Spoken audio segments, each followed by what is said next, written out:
CA बनने के बाद क्या वो पैसों की बारिश हो पा रही है? अभी जैसे मैं PwC SDC में हूँ, PwC ग्लोबल में कुछ भी जो है ऐसा है ही नहीं कि बुरा ना लगे। आप क्या वो 500 रुपये वाली ITR भर सकते हो मेरी? भाई आपके 2 क्लिक लगने हैं। जमीन पे लेट के पढ़ो फिर तुम। नेक्स्ट गोल है मुझे पहले तैरना सीखना है। अगर आज आप सीए ना होते अच्छा, तो आप और क्या कर रहे हो? क्या आप भी एक कॉकरोच हो? रोने से बहुत एनर्जी मिलती है। तो फिर सही गलत कुछ नहीं होता। आपके सीए में कितने अटेम्प्ट लगे टोटल? वंस देर वाजे गादड़ी। मैं एज ए कौआ बहुत खुश हूँ। सीए के पेपर हैं वो LKG 1 से इजी हैं। जब सीए बन गया तब लगा कि सीए छोड़ देनी चाहिए। अब मतलब अगर वो मुझे पहले मिल गई होती तो मैं पहले भी पास हो गया होता। कीप लेबर तो नहीं बोलना चाहिए खुद को। सबका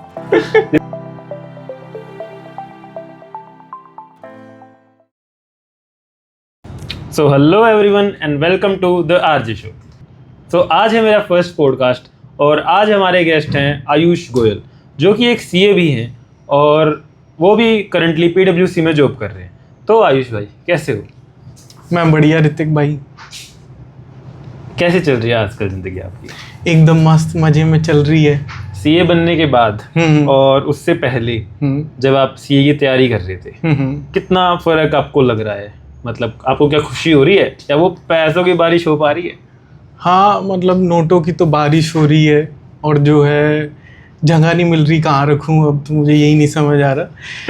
लेकिन मतलब ऑन अ सीरियस नोट मतलब चीज़ें काफ़ी बदल गई हैं और पहले अब लगता है कि मतलब जो पहले लाइफ थी वो जो है कंपैरेटिवली मतलब काफ़ी अच्छी थी।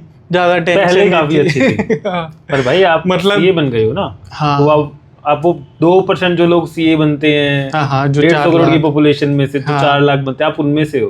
हाँ, आप ये बात कह रहे हो कि पहले ज़्यादा अच्छे थे? हाँ, मतलब पहले थोड़ा सा क्या था ना कि पहले ये पता था कि सिर्फ स्टडी करना है, जो है सुबह से शाम तक बुक्स लेके बैठे रहो, पढ़ लो, बस काम खत्म। अब जो है अब पता ही नहीं, अब फिगर आउट ही कर रहे हैं कि करना ही क्या है। अभी तो आप जॉब कर रहे हो। हाँ, आपकी गुड़गांव में जॉब है, कंप्यूटर पे जॉब करते हो आप। हाँ, तो क्या दिक्कत आ रही है? मतलब हर किसी के क्या है एम्बिशंस अलग अलग होते हैं, तो मेरे भी अलग एम्बिशन है और अभी मैं फिगर आउट ही कर रहा हूँ कि मेरे क्या एम्बिशन है, मुझे क्या करना है। जॉब मतलब शुरू से ही मतलब थोड़ा कम ही इंटरेस्ट है मेरा। बाकी job is not something you like to do? हाँ, मतलब जॉब थोड़ा कम ही पसंद है मुझे। तो कुछ अभी मैं फिगर आउट कर रहा हूँ कि मुझे क्या करना चाहिए। कुछ आपकी तरह ये जैसे कुछ कंटेंट क्रिएशन का मैं भी एक माइक लगा के बैठ जाऊँ सोच रहा हूँ भाई। तो ऐसा कुछ गरीबों की शुरुआत है भाई। नहीं, शुरुआत तो बहुत अमीर हुई है, पहले ही गेस्ट में आ गए हूँ तो शुरुआत तो बहुत बढ़िया हुई है, तो बढ़िया ही होगा। नहीं तो जो आपका काम है PwC में जो आप कर रहे हो, क्या आपको वो इंटरेस्टिंग नहीं लग रहा है या फिर काम इंटरेस्टिंग है, आपको वो नहीं करना, आपको कुछ और करना है? लाइक आपको कोई सिंगर बनना है या कोई आर्ट करनी है या कुछ और करना है, ऐसा? आपको फील्ड से रिलेटेड काम नहीं पसंद या अपना फील्ड का जो अभी काम मिला हुआ वो नहीं पसंद? क्या है ना कि हमारा जो प्रोफाइल है वो है ऑडिट प्रोफाइल। तो audit profile generally statutory audit, internal audit, stock audit, statutory audit profile है हमारा। तो जो ऑडिट प्रोफाइल होता है ना उसमें क्या है, थोड़ा काम डेडलाइन बेस्ड ही होता है। तो मतलब वो डेडलाइंस चलती रहती हैं। वो तो सीए का काम ही डेडलाइन है, ITR सब कुछ हर जगह वही होता है। सब जगह होता है लेकिन थोड़ा सा बिजी सीजन टाइप मतलब चीज़ें रहती हैं। मेन चीज़ क्या है कि अभी जैसे मैं PwC SDC में हूँ, PwC ग्लोबल में। तो PwC की भी 2 बिजनेसेस हैं, इंडियन बिजनेस। एक मिनट, आपने PwC SDC बोला, PwC ग्लोबल बोला? हाँ, मतलब PwC बड़ी सारी सुनी है मैंने, PwC India, PwC SDC, AC global, क्या है इनका चक्कर? मतलब क्या है कि सिर्फ 2 PwC हैं। मतलब एक PwC का इंडियन बिजनेस है, ठीक है। जो भी इंडिया की कंपनीज हैं, मोस्टली जो भी लिस्टेड कंपनीज हैं वो बिग 4 के पास ही हैं। जैसे रिलायंस हो गई, टाटा ग्रुप हो गया, और भी जो भी XYZ इंडिया की कंपनी, इंडिया का बिजनेस है, वो PwC इंडिया के पास है। और जो ग्लोबल बिजनेस है, क्योंकि PwC एक MNC है, मल्टीनेशनल कंपनी है, वर्ल्ड वाइड उसका बिजनेस है। तो जो US का जो बिज़नेस है, जो UK का बिज़नेस है, बहुत सारी टेरिटरीज़ हैं, तो जो उनका बिज़नेस है वो बिज़नेस जो है PwC जो है ये SDC के अंदर आता है। या फिर AC बोलो, AC मतलब एक्सेलरेशन सेंटर, SDC मतलब service delivery centre, both are same. तो बेसिकली आप ये कह रहे हो कि आप यूएस के क्लाइंट्स का काम, यूके के क्लाइंट्स का काम, जिनकी एंगेजमेंट पीडब्ल्यूसी के पास है, आप इंडिया में बैठ के करते हो। हाँ, तो PwC SDC जो है, जो PwC ग्लोबल है, उसका बिजनेस जो है मतलब आउटसाइड इंडिया है। तो उसके अंदर जो भी अलग अलग टेरिटरीज, US, UK, जापान जो है, मलेशिया, सब जगह का बिजनेस जो है वो इंडिया में आता है। और जो है इंडिया में उनकी प्रोसेसिंग इंडिया में आता है। नहीं, क्लाइंट तो वहाँ की जो पीडब्ल्यूसी होगी, पीडब्ल्यूसी यूके की, हाँ, उसने क्लाइंट ले लिया, अब वो क्लाइंट का पूरा काम वो आपको दे रहे हैं, ऐसा नहीं? ऐसा नहीं होता। मतलब दो तरह की टीम होती है, ऑफशोर और ऑनशोर टीम होती है। ओके। तो ऑनशोर मतलब जो सिटिंग ऑन US साइड, जो क्लाइंट साइड पे हैं, तो जो एंगेजमेंट को लाइक पीडब्ल्यूसी यूएस में ऑडिट मिला है, तो वहाँ की जो टीम होगी उसको ऑनशोर टीम हम कह रहे हैं, जो कि जाके क्लाइंट के पास ऑडिट करेगी। ओके। और एक फिर आगे ऑफशोर टीम इंडिया के अंदर होगी। ऐसे ही बहुत सारे जो है सेंटर्स हैं PwC के, मनीला, मतलब बहुत सारी कंट्रीज में, जहाँ पर क्या है कि मतलब लेबर उनको कंपैरेटिवली मतलब कम उस पे रेट पे मिल जाएगा। हाँ, चीप लेबर इंटेंसिव कंट्री। हाँ, तो इसीलिए मतलब कॉस्ट इफेक्टिव जहाँ उनको लगता है, चीप लेबर तो नहीं बोलना चाहिए खुद को, लेकिन जो है मतलब जहाँ पर थोड़ा सा क्या है कि पॉपुलेशन ज़्यादा है, एफिशिएंट वर्कफोर्स है और जो है कॉस्ट एफिशिएंट है, तो ऐसी कंट्री जैसे मनीला, AC मनीला हो गया, ओके, या फिर जो है इंडिया हो गया, और भी बहुत सारी कंट्रीज में जो है ये सर्विस सेंटर्स बने। ओके। सो बेसिकली जैसे मैं PwC इंडिया में था, तो जो काम हमारा है तो सेम काम आपका रहता है, बट आप ऑफशोर उसमें बैठे हो टीम में, बस इतना ही डिफरेंस है या कुछ और भी डिफरेंस है? इसके अलावा काम में भी कोई डिफरेंस आता है? लाइक हमारे केस में from the planning to the completion part सब हमको ही करना पड़ता था। तो क्या आपके केस में भी ऐसा है कि प्लानिंग टू कंप्लीशन सब आप कर रहे हो, लेकिन बस आपको गाइड जो मैनेजर या डायरेक्टर या पार्टनर है वो ऑनशोर टीम का कर रहा है, या कुछ और केस है? मतलब बहुत सारे जनरली जो मेजॉरिटी केस में वो होता है कि जो अभी करंट सिनेरियो में चल रहा है कि जो SDC के लोग होते हैं, जो SDC का स्टाफ होता है वो सपोर्ट रोल में होता है to the onshore team. Okay, ठीक है। तो फिर क्या होता है कि जो ज़्यादा कॉम्प्लेक्स एरिया होते हैं तो वो इंगेजमेंट टीम ऑनशोर वाली ही रखती है, और जहाँ पर ज़्यादा प्रोसेसिंग का काम होता है तो वो लोग जो है वो ACs को भेज देते हैं। ओके। तो मतलब थोड़ा रिपीटेटिव जो वर्क हो गया, थोड़ा डॉक्यूमेंटेशन का वर्क हो गया, मतलब लेकिन धीरे धीरे इन फ्यूचर प्रोस्पेक्ट क्या हो रहा है कि चीज़ें बदल रही हैं। मतलब AI आ रहा है, तो उससे थोड़ा सा ये जो काम है ये कम हो रहा है, और थोड़ा सा जो ऑनशोर वाला काम है वो काम भी जो है इंडिया में आ रहा है। काफ़ी सारे बिग फोर्स में हुआ है ये अभी। तो बेसिकली अभी 4 अपनी बिग फोर हैं, Deloitte, USI, PwC SDC, EY GDS और KPMG ग्लोबल। सो इसमें सब में यही AC वाला सीन है, या इसमें कुछ में वो आ चुका है ऑनशोर वाला? मतलब डिलॉयट में काफी कुछ मतलब ऑनशोर वाला काम आ गया, फुल क्लाइंट हैंडल करना है Deloitte USI में। हाँ, PwC में भी है, ऐसा नहीं है PwC में है, बट कंपैरेटिवली आई गेस कम है। Okay. So in your opinion ज़्यादा better in terms of client handling और ज़्यादा better in terms of work क्या है? मतलब बिग फोर इंडिया है या बिग फोर ग्लोबल है? मतलब आप किस पर्सन को ये सजेशन दोगे कि आपको बिग फोर ग्लोबल में जाना चाहिए और आपको बिग फोर इंडिया में जाना चाहिए? ये मतलब एक सब्जेक्टिव मैटर है, तो ये डिपेंड करता है कि आपकी गोल क्या है, आपका इंटेंशन क्या है, कि आपको फ्यूचर में क्या करना है। अगर मान लो सपोज किसी को चाहिए कि थोड़ा सा वर्क लाइफ बैलेंस कंपैरेटिवली हो, कुछ और वो अपनी साइड हसल कर पाए या कुछ और अपना डेवलप कर पाए, अपना कुछ साथ में चला सके, तो उसको थोड़ा सा ग्लोबल प्रैक्टिस की तरफ रहना चाहिए कि मैं अपना कुछ बना लूँगा, अपना कुछ कर लूँगा। या फिर जिसका इंटेंशन है कि जी मुझे तो US जाना है या मुझे किसी और कंट्री में जाके काम करना है, जो इंडिया से बाहर जाना चाहता है, तो उसके लिए भी प्रेफरेबल है कि वो ग्लोबल फर्म में काम करे, ग्लोबल बिजनेस का एक्सपीरियंस ले, और फिर उसके बाद CPA कर सकते हो, ACCA कर सकते हो, जो भी फॉरेन प्रोफेशनल कोर्सेज हैं वो करके आप जो है बाहर जा सकते हो। तो एक लेग ये हो गई। और दूसरा हो सकता है कि भाई इंडिया का जहाँ तक है कि भाई अगर सपोज किसी को इंडस्ट्री में जाना है या फिर इंडियन ऑडिट के लिए एक्सपर्टीज़ लेनी है, कि उसे कल को अपनी जो है कोई बिग साइज फर्म बनानी है जिसको लिस्टेड कंपनीज की, या फिर जैसे मिड साइज फर्म भी बनानी है, बस एक एक्सपीरियंस चाहिए, तो वो लोग थोड़ा इंडियन उसमें आते हैं। थोड़ा वहाँ पर मतलब तुम्हें पता ही है, मतलब काम तो तुमने ही किया है PwC इंडिया में, तो यू नो कि उसमें थोड़ा सा वो रहता है। सो बेसिकली आप ये कह रहे हो कि अगर कोई बिग फोर ग्लोबल में काम कर रहा है तो उसके पास कंपैरेटिवली वर्क लाइफ बैलेंस ज़्यादा होगा, जिससे वो साइड हसल स्टार्ट कर सकता है। कंपैरेटिव तो आपने क्या सोचा है, आप क्या साइड हसल कर रहे हैं? मतलब मैं जो है, मेरी इंटेंशन शुरू से ये है कि मतलब अभी आपको PwC में काम करते लगभग 1.5 साल हो गया। हाँ मुझे 1.5 साल हो गया है।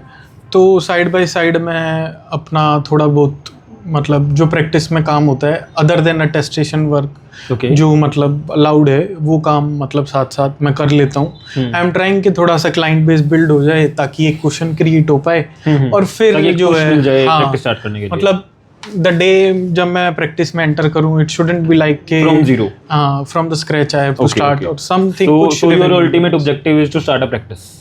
हाँ मतलब ultimate objective is not practice, मतलब और भी चीजें हैं बेसिकली, और भी गोल है टू स्टार्ट प्रैक्टिस। मतलब और भी चीजें हैं, मतलब मुझे टीचिंग भी अच्छी लगती है, और बिजनेस भी कोई हम कर सकते हैं, क्योंकि प्रैक्टिस में ऐसा नहीं होता। प्रैक्टिस में एक मतलब पूरा समुद्र खुल जाता है आपके लिए, पूरा एक मतलब आसमान है, आप जितना मर्जी उड़ सकते हो, मतलब दुनिया भर के बिजनेसेस हैं, दुनिया भर के मतलब अपॉर्चुनिटीज आपके पास आ जाती हैं। तो नहीं, तो अभी आपका नेक्स्ट गोल क्या है कि मुझे नेक्स्ट क्या करना है? मुझे समुद्र में कूदना है या फिर झील में जाना है, क्या है आपका नेक्स्ट गोल? है मुझे पहले तैरना सीखना है, तैरना आएगा तभी मैं कूद पाऊंगा। तो अभी आप तैरना PwC SDC में सीख रहे हो या फिर आउट ऑफ SDC जो एक्स्ट्रा टाइम? मैं अभी फ्लोटर बना रहा हूँ ताकि मैं डूबूं ना, चाहे मुझे तैरना आए ना आए, लेकिन मेरे पे फ्लोटर हो। फंड इकट्ठा कर रहे हो? हाँ, मेरे पे मतलब मैं अपने 1-1.5 साल का कुछ ऐसे मेरे पे फंड हो जाए, हाँ, और जो है थोड़ा सा बिजनेस हो जाए, फ्लोटर क्रिएट कर रहा हूँ मैं अपना। ओके, सो बेसिकली आप आउट ऑफ PwC जो एक्स्ट्रा टाइम है आपके पास, उसमें आप जो भी सिर्फ अलाउड चीजें हैं मैं वो कर रहा हूँ। हाँ, अलाउड चीजें लाइक ITR आप भर सकते हो शायद, है ना? हाँ, तो वो बेसिकली अलाउड सर्विस में आती हैं शायद। सो अभी जो ITR है, जैसे आप क्या वो 500 रुपये वाली ITR भर सकते हो मेरी? नहीं, भरने को तो भर सकते हैं, लेकिन मैं भरता नहीं हूँ। नहीं, मतलब मैं पूछ रहा हूँ कि एक 500 रुपये वाली ITR है, मुझे भरवानी है, मेरी भर दोगे? नहीं, मैं नहीं भरूंगा 500 रुपये में, मैं भरता नहीं हूँ। भाई आपके 2 क्लिक लगने हैं। नहीं, अरे आपको 2 क्लिक करके वहाँ सैलरी वाली मेरी ITR भरनी है, उसमें क्या इशू है आपको 500 रुपये में भरने में? इशू तो बहुत कुछ हैं, मतलब इशू मेरी नॉलेज की वैल्यू का है, इशू मेरी प्रोफेशनल डिग्री का है, और इशू मेरे इंस्टीट्यूट की जो गाइडलाइंस है उनका है कि वो इतनी कम फीस पे मार्केट की गाइडलाइंस में कहीं ये लिखा है कि आप हाँ मतलब स्टैंडर्ड नहीं भर सकते? कुछ जो है सर्विसेज ऐसी हैं जिनके लिए ICAI ने स्टैंडर्ड रेट दे रखे हैं कि which are expected from a member, कि आप इतना तो चार्ज करो। So basically we have a list जिसमें ICAI ने रेट्स दिए हुए हैं। सो उसमें बेसिक मिनिमम रेट क्या है ITR का? मतलब उसका मुझे एग्जैक्ट आइडिया नहीं है कि क्या रेट दे रखा है, लेकिन 500 रुपये तो नहीं है उसमें रेट। ओके, इतना मुझे पक्का पता है। 600 होगा। ओके, सो हम 500 रुपये में ITR नहीं भर सकते? नहीं। तो मिनिमम का क्या रेट है? मतलब इट डिपेंड्स, ये भी एक सब्जेक्टिव मैटर है। सब्जेक्टिव मैटर, हाँ।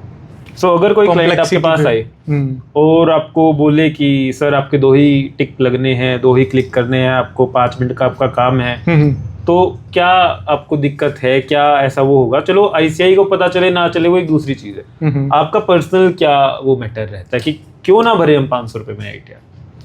अगर आपके साइड में आप ही बैठे हो जो आर्टिकलशिप कर रहा था, या फिर जिसने अभी CA स्टार्ट की, इसको ITR भरनी आ चुकी है बेसिक, तो वो तो शायद भर लेगा 500,000 रुपये में ITR। तो वो ITR आप क्यों नहीं भर सकता? क्योंकि काम तो सेम है। 3 साल पुराना आयुष, 4 साल पुराना आयुष और आज वाला आयुष, काम तो वो सेम ही करनी है, ITR में सैलरी में जाके भरनी है। लेकिन क्या ऐसा आ गया कि आप आज 500 में भरने में तैयार नहीं है? क्या है ना कि क्या ये डिग्री का आपको घमंड हो चुका है? नहीं, ऐसा नहीं है। बात ये है ना कि मैं चटाई बिछा के नहीं बैठा हूँ। Okay. अगर मैं चटाई बिछा के बैठा होता तो मैं उठ के चल पड़ता। बट 500 रुपए लेके। बट आप तो PwC के प्रीमिसेस में बैठे हो ना? नहीं, मैं कह रहा हूँ कि इन टर्म्स के मैं एक प्रोफेशनल बंदा हूँ। अब मेरे पास एक डिग्री है, अब उस डिग्री की एक स्टैंडिंग है, उसकी एक रिस्पेक्ट है। ठीक है, वो मुझे भी करनी पड़ेगी। जो नॉलेज और जो सब कुछ जो है मैंने डाला है, ठीक है, वो उसकी वैल्यू करनी पड़ेगी, मेरे टाइम की वैल्यू है। अब बात ये नहीं आ गई कि वो 2 क्लिक का मैटर है या 4 क्लिक का मैटर है, वो बात आ गई मेरी नॉलेज और टाइम की। अगर 2 ही क्लिक करने हैं तो आप कर लो, फिर करेक्ट कर लो फिर। तो बेसिकली जो ओनर्स आप उस टाइम पे नहीं ले पाते थे एज अ आर्टिकल, वो आप आज आपको आज लेना पड़ता है कि अब ये है ना था कि आईटीआर किसने भरवाई है, आईटीआर किससे भरवाई है, तो वो कह देगा कि ऐसे ऐसे किससे भरवाई है, लेकिन अभी वो कहेगा सीए से भरवाई है। सो बेसिकली आपकी आईटीआर क्या जो वर्दीनेस है, क्लिक सेम है, लेकिन वो वर्दीनेस जो आ गई है ना आपके नाम के साथ। नहीं, बात अकाउंटेबिलिटी की भी है ना। Correct, accountability. उसकी रिस्पॉन्सिबिलिटी कौन लेगा कि अगर कल को कुछ होगा तो अगर चटाई वाला तो लेके गायब, चटाई वाला तो ढूंढेंगे कहाँ उसको। करेक्ट अभी तो लोगों को समझ नहीं आती ये बातें। मेटा पे कितनी सारी एड्स चली हुई हैं कि 250 में भरवाए, पोस्टर लगे होते हैं। अगर आप लक्ष्मी नगर या कहीं जाओ, रिलायंस ने भी कुछ तो लॉन्च किया था, वो 99 में या क्या, जियो ने कुछ लॉन्च किया था। ओके, कि आप इतने में आईटीआर भरवाओ, तो भाई अच्छा ठीक है भरवाओ। ओके, सो ये तो मैंने नहीं सुना। नाइस। ओके, सो तो आयुष भाई आपके सीए में कितने अटेम्प्ट लगे total, like foundation plus inter plus final? ये तो गलत सवाल पूछ लिया। चलो कोई नहीं, तो मतलब जैसे कुछ भी हो जाए ना, एक तो लड़की से उसकी एज नहीं पूछनी चाहिए और सीए से उसके अटेम्प्ट नहीं पूछनी चाहिए, बिल्कुल है ना? बिल्कुल नहीं पूछनी चाहिए एज लड़की से। तो क्या हुआ कि मेरे पूरे सीए में मतलब कोर्स में जो है फाइनल में सिर्फ एक ग्रुप है, ग्रुप 1, तो मेरे उसमें अटेम्प्ट लगे थे। और उसमें भी जो है मेरे 3 अटेम्प्ट लगे थे और जो है 4th अटेम्प्ट में वो क्लियर हो गया था। तो बेसिकली 4 अटेम्प्ट लगे थे। हाँ, कुछ भी बोल सकते हैं। ठीक है, थोड़ा ट्रांसपेरेंट रहना चाहिए। 3 बार मैंने ट्राई किया था, चौथे में होगा तो 4 अटेम्प्ट होता है भाई ये। हाँ ठीक है, ठीक है। अब तो बाइक भी मेरे से तीसरी बारी में चलती है। वो भी नहीं चलती एक बार में। तो कैमरा भी मेरा आज तीसरी बार में स्टार्ट हुआ था। ये तो ठीक है, हमारे साथ है ही, इसीलिए हम जो है मतलब बंजी जंपिंग भी नहीं करते। जो वो एग्जाम हो अभी की वहाँ दूसरा अटेम्प्ट। अभी जो वो होते हैं ना सीए के, वो भी 6 पेपर हो गए। हाँ। उसमें 2 पेपर वो लगे हैं, ऑनलाइन हो गए ना। क्या नाम उन पेपर्स का, जो इलेक्टिव? हाँ, इलेक्टिव हो गए। तो इलेक्टिव में मेरे 2 अटेम्प्ट लगे। मेरा इतना बुरा हाल नहीं था। अच्छा, तो तू अच्छा सीए नहीं। चलो हाँ भाई, तो कितने अटेम्प्ट लगे हैं आपके? बता तो दिया कि 3 अटेम्प्ट लगे थे और 4th में क्लियर हो गया था। तो ड्यूरिंग 2 अटेम्प्ट्स आपको कभी ये लगा कि मुझे सीए छोड़ देनी चाहिए, या फिर मतलब डिप्रेसिंग लग रहा हो ज़्यादा कि या गलत आ गया यार सीए में, ऐसा कुछ लगा? मतलब ऐसा तो बिल्कुल ऑब्वियस है कि किसी को भी लगेगा, लेकिन मुझे नहीं लग रहा था ऐसा कुछ भी कि सीए छोड़ देनी चाहिए। हाँ, मुझे तो एक बार भी नहीं लगा कि सीए छोड़ देनी चाहिए। जब सीए बन गया तब लगा कि सीए छोड़ देनी चाहिए। अब तो छोड़ ही नहीं सकते, अब तो डिग्री मिल गई। हाँ, तो सीए के ड्यूरिंग मुझे कभी भी नहीं लगा ऐसा कि तो आपके, तो आपने बताया 4 अटेम्प्ट लग रही थी। हाँ। तो फिर एक तो डिप्रेशन का फेज आता होगा। तो फिर आपको पता था कि आप क्या गड़बड़ कर रहे हो? सीए बनने के बाद मैं डिप्रेस हो गया था, लेकिन सीए करते हुए मैं डिप्रेस। तो जैसे आपका अटेम्प्ट लगा, तो आपको पता था कि आप क्यों फेल हुए? हाँ, मतलब पता था। दूसरी बार भी आपको पता था, तीसरी बार भी पता था, और चौथी बार आपने क्लियर कर लिया। तो क्या आप जो आपको मिस्टेक आपकी पता चल रही है, आप उसको इम्प्रूव नहीं कर पा रहे थे, या आपको मिस्टेक रियलाइज नहीं हो पा रही थी? नहीं, नंबर तो इम्प्रूव हो रहे थे, लेकिन सब्सटेंशियली इम्प्रूव नहीं हो रहे थे। जैसे पहली बार 22 आए, अगली बार 23 आ गए, मतलब ऐसा कि एक बारी जो है पहले 20-30 नंबर से रही, फिर 7 नंबर से। एक मिनट 20-30 नंबर से रह गए। हाँ, फिर 7 नंबर से रह गए। हाँ। फिर उसके बाद ऐसे क्लियर हो गया। तो और भी मतलब बहुत सारे रीजन है। आई थिंक जो आपका फाइनल अटेम्प्ट हुआ था उसमें तो आपके काफी अच्छे नंबर आए थे फर्स्ट ग्रुप में। हाँ, मतलब तो वो सिग्निफिकेंट इंप्रूव कैसे हुए? आपको क्या अपनी गलती रियलाइज हुई, क्या ऐसा कुछ आपको फील हुआ? क्योंकि आप कह रहे हो कि आपको पता था कि आप गलती कहाँ कर रहे हो, आप गलती इंप्रूव करने में ही ट्राई करे थे 4 बार। तो आपने क्या ऐसा सब्सटेंशियल इंप्रूवमेंट किया? क्या है ना कि जैसे सीए का मतलब ग्रुप्स में चलते हैं पेपर। हाँ। तो ग्रुप्स में क्या है कि कॉम्बिनेशन ऐसा है कि कुछ प्रैक्टिकल सब्जेक्ट है, कुछ थियोरेटिकल है। तो वो ग्रुप तब पार होगा जब आपके पास कुछ तो स्ट्रॉन्ग बेस होना चाहिए। सब सारी चीजें हर किसी की स्ट्रॉन्ग नहीं हो सकती। किसी का थ्योरी होती है, किसी की थ्योरी, किसी का प्रैक्टिकल। तो मेरा जो है थोड़ा सा प्रैक्टिकली ठीक था, ठीक है। तो अब वो प्रैक्टिकल ठीक ठीक से काम नहीं चलता, वो बहुत अच्छा होना चाहिए, तभी जो है वो आपको पार कर सकता है। तो इसीलिए वो ठीक ठीक ही रह पा रहा था, वो बहुत अच्छा नहीं हो पा रहा था। तो फिर मतलब मुझे लगा कि इस सब्जेक्ट में FR में जनरली मेरे नंबर नहीं आ रहे थे, तो FR की फिर मैंने बुक चेंज कर दी। तो फिर जब मैंने वो जिस अटेम्प्ट में मैंने बुक चेंज की उस अटेम्प्ट में फिर मैं मतलब पास हो गया। क्या आप ये बता सकते 70 हैं कि मार्क्स आपने आए कौन थे। सी बुक यूज की थी FR की? मतलब पहले मैं यूज कर रहा था। हाँ, तो फिर उसके बाद मैंने जो है अजय अतुल अग्रवाल जो भी हैं वो AIR वाले, हाँ जी, तो उनकी बुक यूज करी थी। तो वो बुक मुझे अच्छी लगी कंपैरेटिवली, कि एक ही बुक है तुम्हें उसमें से ही पढ़ना है, तो वो अच्छी है। ओके। तो मुझे मतलब उससे सब्सटेंशियली बेनिफिट हुआ, तो मेरा क्लियर हो गया। FR में अच्छे 70 नंबर आए थे आप मेरे। ये कहना चाह रहे हो कि जो बुक है उस एक बुक से आपको सब्सटेंशियल हेल्प मिली, कि आपको सारी चीज समराइज मिल गई, जिसकी वजह से आप इजीली सब चीजें प्रैक्टिस कर पाए। मतलब अगर वो मुझे पहले मिल गई होती तो मैं पहले भी पास हो गया होता। सीरियसली एक बुक से इतना फर्क पड़ गया? हाँ, क्योंकि और आपने पढ़ाई कहाँ से की? टीचिंग, मतलब आप जो लर्निंग वगैरह कर रहे थे, एक ये भी तो होता है ना कि आपके कंसेप्ट स्ट्रॉन्ग है या वीक है, तो अब आपके कंसेप्ट उस बुक से स्ट्रॉन्ग हुए, क्योंकि वो तो क्वेश्चन बुक थी। कॉन्सेप्ट कुछ मतलब नहीं, आप ये कह रहे हो वो कि सिर्फ प्रैक्टिस के लिए। आपके कंसेप्ट तो पहले ही अच्छे थे, कंसेप्ट मेरे आप ठीक प्रैक्टिस थे, ज्यादा उससे अच्छे करते। प्रैक्टिस की प्रॉब्लम थी। मतलब FR में हम वाउचिंग पे आ जाते हैं, कि सिर्फ वाउचिंग एज इन के सिर्फ क्वेश्चन देख रहे हैं, आंसर देख रहे हैं, क्योंकि थोड़ा सा फॉर्मेट अलग होता है तो समझ नहीं आता। लेकिन जो है फिर प्रैक्टिस की कमी थी, तो इसीलिए पेपर में पता ही नहीं चल रहा था क्या डेबिट करें क्या क्रेडिट करें। करेक्ट। तो फिर इसीलिए बेसिकली जितना मैंने देखा है कि जो बुक्स के क्वेश्चन होते हैं ना, वो 80 to 90% क्वेश्चन सारी बुक्स में सेम है। हम किसी भी ट्यूटर की बुक उठा ले, FR की आप उठा के देखो, तो ऐसा क्या मतलब अलग था उनकी बुक में कि उनकी बुक से पढ़ के आपको ज्यादा बेटर लगा, कि जो उन पहली वाली बुक में आपको ठीक नहीं लग पा रहा, जहाँ थोड़ी मल्टीपल नंबर वो बुक्स हो पा रही थी, उसमें क्वेश्चन आई थिंक सेम ही होते हैं। मतलब उसमें बहुत कुछ ऐसे खास नहीं था, सिर्फ सिंपल जैसे हम बचपन से NCERT या RD शर्मा वो सब पढ़ते आए हैं ना, सिंपल एक कंसोलिडेटेड बुक है कि भाई सारे क्वेश्चंस हैं फिर उनके आंसर हैं। मुझे 10 जगह नहीं देखना कि भाई ना वो क्वेश्चन थ्योरी इन्वॉल्व है ना और कुछ, सिंपल प्रैक्टिकल क्वेश्चन है, एक चैप्टर है, 30 क्वेश्चन है, 30 करने हैं, बात खत्म। So सिंपल एक माइंड में क्लैरिटी पे मेरे साथ भी हुआ था, जो लास्ट में था ना, लास्ट में मैंने भी अपनी सारी बुक स्विच करके अजय अतुल इनकी सर की बुक पे आ गया था मैं। FR AFM ये सब मैंने उनके क्वेश्चन बैंक यूज किए थे। ओके, सो उनका एक वो है कहावत उनकी बहुत मशहूर है अजय अतुल सर की, कि अजय सर ने बोला था कि जो CA है वो 12th से भी इजी है, और अजय जी ने बोला था कि CA 10th से भी इजी है।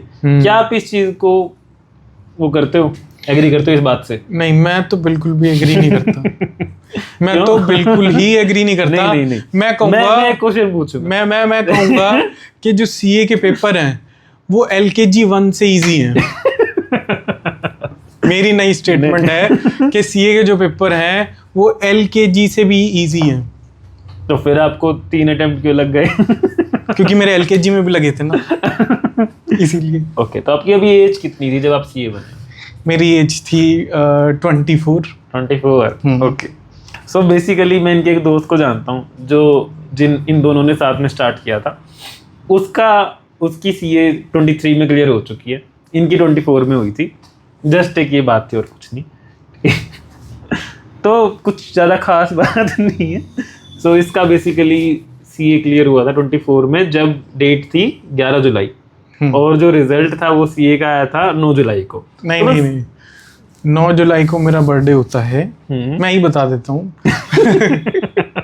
9 जुलाई को मेरा बर्थडे होता है। हाँ। और CA का रिजल्ट पहले आने वाला था 5 तारीख को, 5 जुलाई को। ओके। जब मैं था 23 साल का। ठीक है। तो फिर क्या हुआ कि इंस्टीट्यूट ने बोला कि नहीं, हम आपको 23 में नहीं बनने देंगे। तो फिर उन्होंने बोला कि रिजल्ट आएगा 11 जुलाई को। तो फिर रिजल्ट आया 11 जुलाई को, जब मैं 24 का हो गया था। बस इतनी सी बात। तो इस बात से आपको कैसा लगता है कि आप अगर किसी को बोले, जैसे आपने मुझे ही बताया कि आप 24 साल के CA बने, और 2 दिन के चक्कर में आप ये कह सकते कि मैं 23 साल का CA बना, क्या आपको बुरा लगता है? क्या आपको थोड़े डिप्रेसिंग से थॉट्स आते हैं? नहीं, इसमें कुछ भी जो है ऐसा है ही नहीं कि बुरा ना लगे, लगता ही है मुझे बुरा। तो कभी सुसाइडल थॉट्स आए हैं? मौत के बारे में आपने मौत सोचा? के बारे में सोचते हो कि मैं 23 का नहीं 24 का सीए बनाऊं? सोचा है मैंने 2-3 बार अपने उस दोस्त की मौत के बारे में जो ये मुझे कह के चिढ़ाता है, सोचा। ओके। तो जब आपने तैयारी की ड्यूरिंग सीए और जब आपके अटेम्प्ट लगे थे, आपने बताया कि आपको अपनी मिस्टेक रियलाइज हो रही थी और एक टाइम के बाद आपने वो मिस्टेक इम्प्रूव की, जो भी आपको लगी, टीचर्स की या फिर जो रिवीजन वीडियोस थी, अपने कंसेप्चुअल नॉलेज जैसे अपने प्रैक्टिकल अपना बताया कि वो उतना अच्छे से नहीं कर पा रहा था, आपने थ्योरी अपनी स्ट्रॉन्ग की, बुक्स चेंज की, सारे अपने वो किए, लेकिन आप ड्यूरिंग द कंप्लीट सीए जो भी आपके 5 से 6 साल सीए में लगे, आप ये कॉन्फिडेंट थे कि मैं सीए बन जाऊंगा, करेक्ट?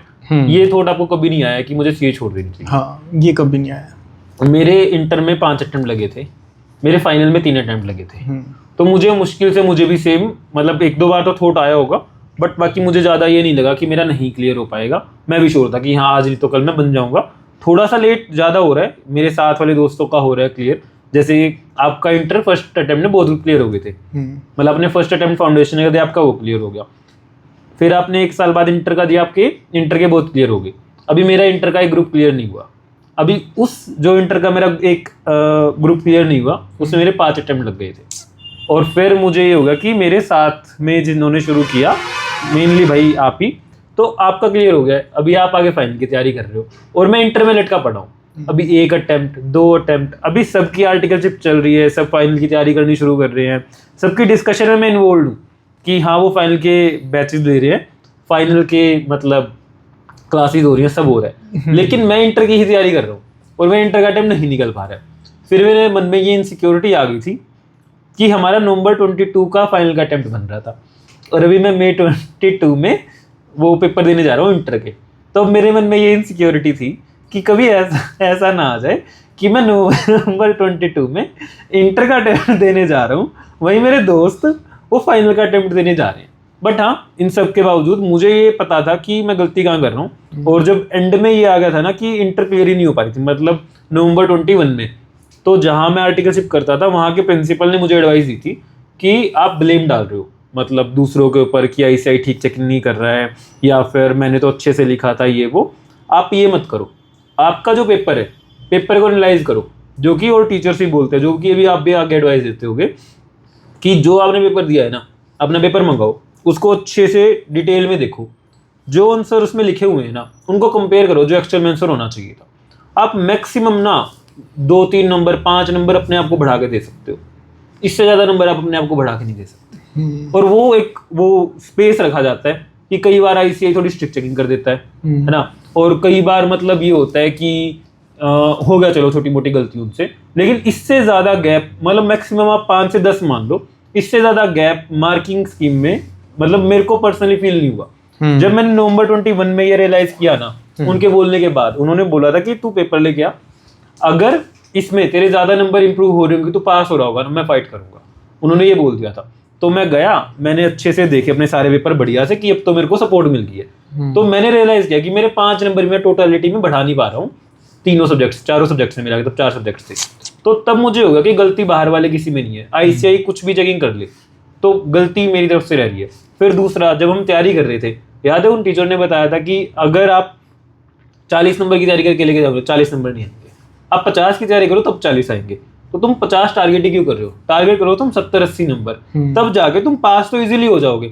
तब तुमको सर्वाइवल की लड़ाई नहीं करनी, तुमको वो 40 वाली लड़ाई नहीं करनी, तब तुमको एग्जामिनेशन वाली लड़ाई पे आ जाओगे। तुम स्कोर ही 50-60 नंबर लेके कर रहे हो और एंड में तुम 40 पे आके वो स्ट्रगल करोगे, 35 आए या 41 आए, है ना। तो वहां मुझे लगा था कि ये चीज तो ठीक है, मेरे पर्सनल केस में भी ऐसा नहीं हुआ, लेकिन मेरे केस में मैं एक बार स्टक हो गया था 5 अटेम्प्ट्स के लिए इंटर में, फिर मैं फाइनल में भी स्टक हुआ 3 अटेम्प्ट के लिए। ठीक है, मतलब मुझे उस टाइम पे अपना कमी पता चल रही थी, तो मैं साथ के साथ ये था कि मुझे ये इंप्रूव करना है। जब फाइनल का मेरा लास्ट अटेम्प्ट था उसमें भी मेरे को ये था कि यहाँ मैं लैग कर रहा हूँ, अगर अभी भी 1% मेरा रह जाता है ना फाइनल में, तो मेरे को ये चीज़ इंप्रूव करनी है कि मैं थोड़ा एफर्ट और ज़्यादा पढ़ सकता हूँ। कितने सारे केस क्लोज वगैरह हैं, तो कुछ लोग लेकिन फिर भी स्टक रह जाते हैं। तो उनके लिए आपका क्या कहना है कि वो नहीं कर पा रहे हैं, उनको भाई कोई ना कोई देखो बेसिकली कंसेप्चुअल क्लैरिटी नहीं है, या फिर बुक्स की बात जैसे आपने बताई, बुक्स की भी मैं बिल्कुल बात मानूं, बुक्स बहुत मैटर करती है। जो एक वो बुक होती है पढ़ने वाली, जैसे ऑडिट की एक बुक है, एक तो आपके पास 4 बुक को पढ़ने के लिए, थ्योरी पढ़ने के लिए कि वो बहुत फैला फैला के लिखा हुआ है, और एक थोड़ी कंसेप्चुअल सी एक बुक हो। दूसरा क्वेश्चन की वो भी फर्क पड़ती है, लेकिन कुछ लोग इसको फिगर आउट नहीं कर पाते हैं टाइमली, और वो नहीं होता कि ये होता है कि आपका या तो पहले अटेम्प्ट में क्लियर होगा या तीसरे अटेम्प्ट के बाद क्लियर होगा, दूसरे अटेम्प्ट में जनरली क्लियर नहीं होगा। मान रहे हो ऐसा? तो क्या है मतलब उनको आप क्या कहना चाहोगे कि जो बच्चे अभी स्टक हो चुके हैं, जो भी चीज़ों को फिगर आउट कर नहीं पा रहे हैं इतना, जैसे कई बार लोग फाउंडेशन के बाद ही छोड़ देते हैं, कई इंटर के बाद छोड़ देते हैं, लेकिन जो फाइनल में आ जाते हैं उनको हो जाता है कि यार ऐसे छोड़ा तो नहीं जाएगा, इतना टाइम दे चुके हैं हम, थोड़ा सा ही दूर है, एक ही सीढ़ी दूर है। तो वहां आपका क्या कहना है कि जो बंदे उस टाइम पे अभी परेशान हो रखे होंगे, हमारे भी कुछ दोस्त हैं जो भी स्टक हो रखे हैं, तो उनके बारे में आपका क्या कहना है, उनको क्या एडवाइस दोगे आप? देखो ऐसा है कि अगर मैंने कोई काम किया, ठीक है, जिस तरीके से मैंने वो काम करा वो मेरा काम नहीं बना, अगली बार मैंने वो काम करा और उसी तरीके से वो काम किया, तो अब की बार बन जाएगा? नहीं बनेगा, क्योंकि मैंने तो तरीका सेम ही रखा, मेरे इनपुट तो सेम है तो आउटपुट भी सेम ही आएगा। तो यानी कि बात ये है कि अगर आप किसी तरीके से पास नहीं हो रहे, आप पढ़ाई कर रहे हो, आपको लग रहा है, पहले तो अपने आप से ईमानदार हो जाओ, अपने आप को बेवकूफ़ मत बनाओ कि मैं पढ़ रहा हूँ। नहीं तो नहीं, मैं बताता हूँ कि अगर मैं पूरे दिन बैठा हूँ, मैं सुबह बैठा हूँ 9-10 बजे 8 बजे जो भी है, मैं शाम तक बैठा हूँ 8-9 बजे तक, 10 बजे तक रात के, मैं काम कर रहा हूँ अपने हिसाब से, तो आप ऐसे कैसे कह सकते हो कि मैं पढ़ाई नहीं कर रहा? नहीं, मैं तो हर किसी पे ये ब्लेम ही नहीं डाल रहा कि मतलब मैं तो सिर्फ एक जनरल बात बोल रहा हूँ। मैं जनरल का ही आपसे पूछ रहा हूँ। लेट मेरा एग्जांपल मानो कि अगर मैं ऐसे बैठ रहा हूँ, हाँ, तो मैं तो पढ़ाई कर रहा हूँ ना, मतलब मैं बुक्स खोल के अपने हिसाब से जो खाली बैठने का मतलब बस खोल के नहीं बैठा, मैं अपने हिसाब से जो मुझे करना चाहिए ना, जैसे क्वेश्चन लिख के देखना चाहिए या फिर मुझे रिवाइज करना चाहिए, मैं तो वैसे कर रहा हूँ। तो फिर कहाँ क्या इंप्रूवमेंट की, मैं कैसे अपने आप को सेल्फ एनालाइज करूँ इस मूवमेंट पे? मतलब ऐसा होता है कि सारे दिन बैठने की तो जरूरत वैसे भी नहीं होती। मतलब मैं बताता हूँ कि मान लो आप 6:50 पे उठे, 6:40 पे उठे, फिर उसके बाद 7 बजे बैठ गए, 7 बजे से आप 11 बजे तक पढ़ो, बीच में 20-30 मिनट का आप अपना नित्य क्रम का एक ब्रेक ले लो, ठीक है। तो 11 बजे तक पढ़ो, 11:30 तक पढ़ो, 12 तक पढ़ो, एक हो गया 4 घंटे का स्लॉट। फिर उसके बाद आप खाना खा लो और 1 घंटे सो जाओ, ठीक है। बैटरी सो जाओ या रेस्ट कर लो, हाँ, मतलब आई वुड से कि सो जाओ, ठीक है। आपकी बैटरी हो जाएगी चार्ज फिर से, तो आपको एक और नया दिन मिल जाएगा जब आप सो के उठोगे। तो फिर उसके बाद दोबारा लगाओ एक 4 घंटे का, मान लो 2 बजे शुरू किया या 3 का लगा लो, 4 का लगा लो, 6 बजे तक हो गया, 6 बज गए, ठीक है, अब कर दो बंद। फिर उसके बाद 1 घंटा 1.5 घंटा अपना बाहर घूमो फिरो, जो भी करना है, मूवी देखनी है, हाँ, मतलब रेस्ट एज इन के फोन चलाना मतलब प्रेफरेबल नहीं है, मतलब कुछ भी और एक्टिविटी करो, बाहर जाओ, घूमो फिर लो, खा पी लो जो आपको पसंद है वो, ठीक है। फिर उसके बाद जो है मतलब रात को जो है, अब कितने घंटे हो गए, 8 घंटे तो हो ही गए ना, अभी तो 6 बजे ही दिन खत्म हो गया, अगर और भी नहीं पढ़ना तो 8 घंटे तो अभी ही हो गए, और इससे ज्यादा तो क्या ही होगा। फिर भी एक ऑप्शन है कि 1-2 घंटे और पढ़ सकते हैं अभी। तो अभी मतलब जब मैं ये कर रहा हूँ काम, तो मुझे सब्जेक्ट चेंज करते रहना चाहिए, या एक बार जैसे मेरे 3 सब्जेक्ट हैं अभी, FR, ऑडिट, AFM, तो मुझे एक बार में एक ही सब्जेक्ट उठाना चाहिए या फिर as a mix and match करना चाहिए? सबकी अपनी प्रेफरेंस होती है कि किसी को मतलब मतलब किसी को सूटेबल होता है कि मैं एक प्रैक्टिकल सब्जेक्ट उठाऊं और इतने दिन में खत्म कर लूं।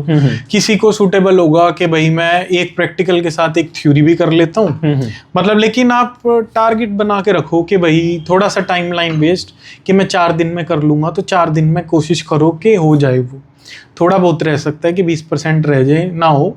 और दूसरी सबसे इम्पोर्टेंट चीज़ है कि अगली बार अगर तुम्हें वो करने में उतना ही टाइम लगा तो फिर फायदा क्या हुआ, उसको कम करते रहना है। बेसिकली जब हम काम कर रहे हैं, हमको समराइज अपनी कन्वीनियंस के हिसाब से, मतलब जितने भी क्वेश्चन हैं, अगर पहली बारी में 40 क्वेश्चन है, तो अगली बारी में उसमें से सिर्फ 30 या 25 क्वेश्चन रहने चाहिए, उसमें से कैटेगराइजेशन कर लो, ABC एनालिसिस कर दो और उसको मार्क कर दो। ये बहुत जरूरी है, मैंने बहुत लेट रियलाइज किया। ये स्ट्रेटजीज हैं, क्योंकि अगर आप पहली बार में मार्क नहीं करोगे तो अगली बार आपको फिर से 40 उठाने पड़ेंगे मजबूरी में, क्योंकि आपको पता नहीं कौन सा इंपॉर्टेंट कौन सा नहीं याद रहेगा, आपको पता ही नहीं चलेगा कि भाई, और फिर वही मतलब आप टाइम वेस्ट करोगे, और टाइम इम्पोर्टेंट है। तो बेसिकली जो आपने ये बताया कि मैं 4-4 घंटे का स्लॉट प्रेफर कर रहा हूँ, तो ये एक टेक्निक होती है, मुझे नाम नहीं याद आ रहा उस टेक्निक का। तो उसमें ये है कि आप 1 या 2 घंटे का स्लॉट लो, उसके बाद वो लो अपना 10 मिनट का या 15 मिनट का गैप, या जैसे पोमोडोरो टेक्निक है वो शायद, हाँ, तो उसमें 1 घंटे का अगर आप काम कर रहे हो ना, तो उसमें 5 या 10 मिनट का गैप ले लो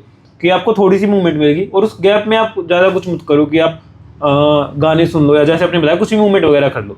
2-3 स्लॉट 4 स्लॉट लो, शुरू के स्लॉट्स आपके बड़े भी रह सकते हैं। मतलब वही है कि आप बैठे पढ़ते हुए थक गए हो, हाँ, तो खड़े होके पढ़ो, तो बॉडी की मूवमेंट चलते पढ़ो। और ड्यूरिंग इस पूरे टाइम में आप पानी भी पी लो, क्योंकि आप ज्यादा पानी पीते रहोगे ना, तो ज्यादा पानी पीने से ऑटोमेटिकली वो 1 घंटे में 1-2 बार आपको वॉशरूम जाना हो जाएगा, तो अपने आप ही आपकी मूवमेंट हो गई है। चलते थक गए तो लेट के मतलब पढ़ लो। मत पढ़ो, मैं नहीं पढ़ सकता भाई लेट के, मैं सो जाऊंगा। नहीं मैं ऐसे मतलब मैं 2-2 दिन सो सकता हूँ भाई। जमीन पे लेट के पढ़ो, फिर तुम बेड पे मत लेटो। हाँ, तो बेसिकली वही मैंने रियलाइज किया था अपने टाइम में भी कि ऐसे शुरू के जो मेरे वो आते थे ना, मैं सुबह 6 बजे उठता था, मेरे जो वो स्लॉट्स आ रहे ना शुरू के, वो बड़े आ रहे 3-4 घंटे का स्लॉट। एक स्लॉट हुआ, फिर दूसरा थोड़ा सा कम हो गया, बीच में मैंने ब्रेक ले लिया। शाम तक आते आते मैं थक रहा हूँ ना, तो फिर वो हो रहा है कि 1 घंटे का मैंने काम किया, फिर 10-15 मिनट का ब्रेक, फिर 1 घंटे का काम, फिर वो। इसमें क्या हो रहा है कि मैं ना सब्जेक्ट चेंज कर पा रहा हूँ।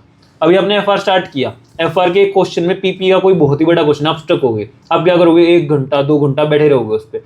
लेकिन अगर आपका स्लॉट डिटरमाइन होगा ना, आपको होगा कि 5 बज गए, मुझे एफआर नहीं करनी है, मुझे एएफएम करनी है, या मुझे ऑडिट करनी है, नेक्स्ट चीज करनी है, तो वहां आपको चेंज आ जाएगा। और जो क्वेश्चन आप नए माइंड से करोगे नेक्स्ट स्लॉट में, तो आप इजीली कर पाओगे। तो आपके जो घंटे खराब हो रहे हैं ना, कि आप एफआर में ही लगे पड़े हो, क्वेश्चन ही नहीं हो पा रहा है, तो आगे बढ़ो उसको। मतलब वही मैं बोल रहा था ना कि टाइम लिमिट लगानी जरूरी है। टाइम लिमिट लगानी बहुत जरूरी है, क्योंकि अगर आपको टाइम ही नहीं पता कि मुझे ये चीज कितनी देर करनी है, आप करते रहोगे, एक टाइम बाद परेशान होके, तो वो और धीरे धीरे मतलब जैसे बहुत सारी चीजें हैं, मतलब कि खाली ये एनालाइज, एक तो ये हो गया कि आपने एबीसी एनालिसिस कर लिया, दूसरा ये हो गया कि टाइम का भी एनालिसिस करो कि ये क्वेश्चन में कितना टाइम लगना चाहिए, और अपना स्टॉप वॉच लगा के जो है, मतलब जब थोड़ा सा, जब एक बारी तो आपको समझने में ही जाएगा कि मुझे क्वेश्चन ही समझ आए, कर पाऊँ, फिर दूसरी बारी में आप थोड़ा टाइम लगा के करो कि भाई इतनी देर में होना चाहिए, मैं टाइम लगा रहा हूँ स्टॉप वॉच में, और इतनी देर में ये। और अभी इसमें ये भी है कि अगर कोई क्वेश्चन में आप स्टक हो रहे हो, तो अपने फ्रेंड से पूछ लो। और अभी तो आजकल टीचर्स भी कितने सपोर्टिव हो। जब मेरा टाइम था, मैं कहीं भी स्टक हो रहा ना, एफआर में, एफएम में, कहीं भी, तो मैं अपने टीचर्स को वो मैसेज डाल देता हूँ, एज जैसे मैं तेरे को डाल देता था ना, कुछ भी आ रही है, क्वेश्चन नहीं आ रहा, मैं उनको डाल देता हूँ, सर ये क्वेश्चन में ये दिक्कत आ रही है, वो मुझे बोल के आंसर देते हैं। मतलब मेरे को अजय अग्रवाल ने, अतुल अग्रवाल ने इतनी हेल्प की है, मतलब वो ऐसे वॉइस नोट भेज के मुझे बता रहे कि ये यहाँ है। अगर वो बताना नहीं चाह रहे कि भाई ये उस वीडियो में, मुझे वीडियो की बता दे रहे हैं, उनका लिंक भेज दे रहे हैं, इतना सपोर्ट किया है ना मुझे, कि एक मान लो तू भी है और एक वो भी है, कि मतलब मेरे को सेम सपोर्ट मिल रहा है, उनसे इजीली सपोर्ट मिल रहा है, उन टीचर्स से। उनके पास अभी हजारों बच्चे हैं, लेकिन फिर भी वो इतना टाइम निकाल के पर्सनली एक एक को अटेंड कर रहे हैं। वो करंटली मतलब किसी को ऐसे जॉब पे भी रख सकता है कि तू मंसर कर दो, लेकिन वो खुद पर्सनली नंबर दिया उन्होंने, दोनों ने। तो मतलब वो बहुत सपोर्टिव लगा था मुझे उस टाइम पे, कि बात इतनी सी है ना, जैसे बताया कि टेक्निक अपनी चेंज करो, अपने आप को सेल्फ रियलाइजेशन करो, तो वहाँ वो चीज़ मैटर कर रही है। बहुत सारी चीजें हैं छोटी छोटी, जो चेंज करोगे तो फिर हो जाएगा। अगर मैं ये सोच रहा हूँ कि मैं ठीक काम कर रहा हूँ, लेट कि मैं पूरे दिन काम कर रहा हूँ, तो वो सेल्फ रियलाइजेशन वाली चीज़ कैसे आएगी? मतलब मैं क्या लिखूँ चीज़ों को, क्या बैठ के मैं अपना थोड़ा टाइम मेडिटेट करूं, क्या करूं? मतलब वो किस मोमेंट में मुझे ये चीज़ करनी चाहिए? जैसे भी मुझे अभी नवंबर का अटेम्प्ट आने वाला है, आज 15 अगस्त है, तो नवंबर का अटेम्प्ट आने वाला है, तो मैं ऐसे क्या करूं कि मैं अपने दिन में से कौन सा टाइम निकाल के प्लानिंग करूं, कैसे प्लानिंग करूं, क्या करूं? प्लानिंग तो होनी ही नहीं चाहिए उस दिन जिस दिन काम करना है। प्लानिंग होनी ही नहीं चाहिए? नहीं, उससे पिछले दिन होनी चाहिए। मतलब अगर तो आप सुबह उठे, आपको यूं ही नहीं पता कि मुझे करना क्या है, तो आप तो प्लानिंग में ही सारा दिन खा जाओगे। तो जब आप रात को सो रहे हो, आप स्टिकी नोट्स रखो, ठीक है, वो ऐसे ऐसे आते हैं, चिपक जाते हैं। कैसे कैसे आते हैं? ऐसे ऐसे यूं आप चिपका सकते हो इधर उधर उनको। अच्छा। तो स्टिकी नोट रखो, और उसमें पहले ही दिन आप लिख दो कि मुझे इसके इतने करना है, इतना ये करना, इतना ये करना है। बेसिकली हमने टाइम बाउंड कर दिया अपने आप को नेक्स्ट डे के लिए। हाँ, नेक्स्ट डे पता होना चाहिए कि हमको क्या करना है। हाँ, लाइक हमको स्कूल में जाना होता था, हमको पता था कि सुबह 8 बजे का स्कूल है, 2 बजे वापस आ जाएंगे, 3 बजे से ट्यूशन है, ये 1-1 घंटे ट्यूशन के हैं। मतलब क्या करना है वो डिसाइडेड था। हमें नहीं पता था, टीचर को पता था कि क्या कराना है। तो बेसिकली जो प्लानिंग पहले हमारे लिए हमारे टीचर्स कर रहे थे, पेरेंट्स कर रहे थे, आज वो प्लानिंग भी हमारे ऊपर आ गई है। तो मेरे को तो यही दिक्कत लगी थी कि सीए से पहले हमारी सारी प्लानिंग टीचर्स और पेरेंट्स कर रहे थे, और आज वो प्लानिंग भी हमको करनी पड़ रही है। और जैसे ही हमारे ऊपर वो प्लानिंग आ गई कि तुमको प्लानिंग भी करनी है, एग्जीक्यूशन भी करना है और कंप्लीशन भी करना है, तो हमको आफत आ गई कि ये नहीं हो पा रहा है। और वहां फिर थोड़े मतलब वो लग रहे हैं। सारी प्रॉब्लम इसी की है कि मतलब पहले हम एक स्ट्रक्चर में थे और फिर वो स्ट्रक्चर ही हटा दिया, तो अब हमें समझ ही नहीं आ रहा कि किधर जाएं किधर नहीं। पहले एक प्री डिसाइडेड पाथ था, तो चल रहे थे कि इधर जाना है, इधर मुड़ो इधर, तो अब पता ही नहीं। तो अगर कोई बच्चा आपके पास बैठा है, मान लो कोई भी, और वो आप उसका थोड़ा बिहेवियर एनालाइज कर लो, उससे आधा एक घंटा बात कर लो, क्या आप उसको देख के ये बता सकते हो कि तू सीए कर सकता है कि नहीं कर सकता?